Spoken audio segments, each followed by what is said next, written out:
When I was 11 years old and we had no money and no food at Thanksgiving, we often had no money or no food, but we figured it out. It's a giant feasting holiday, so to have no food on that day just magnified the problem. And my mom was destroying my father because he lost his job, we had no food, we had no money. It was brutal.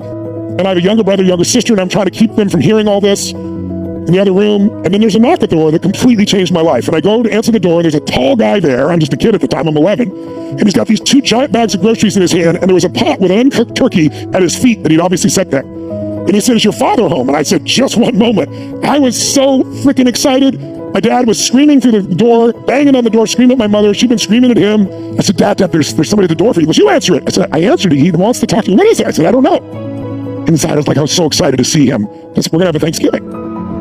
And sure enough, my dad opens the door, sees the man. The man can't even start to open his mouth. And my father says, "We don't accept charity." And he goes to slam the door. But the guy's foot was there, so it smacked against his foot, and the door bounced back open. And he said, "Sir, I'm just a delivery guy.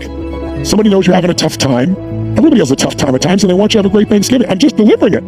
My father said, "We don't accept charity." Went to close the door again, but at this point, the man with the groceries had leaned in a little bit, so now it hit his shoulder and his foot, and the door banked open a second time.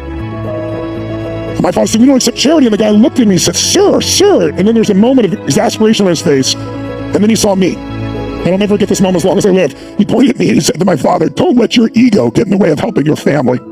And I decided that day, my decision was, if strangers care about me and my family, I'm going to care for strangers. There are not going to be strangers in my life if I can help it. And so sure enough, I promised myself someday I'd feed 2 families and then keep growing it. When I was 17 years old, I did just that.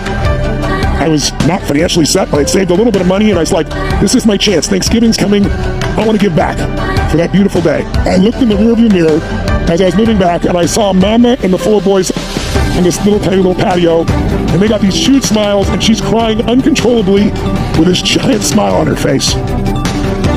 And then I couldn't hold it together. I just cried uncontrollably. And I'm trying to clear my eyes and put this thing in gear.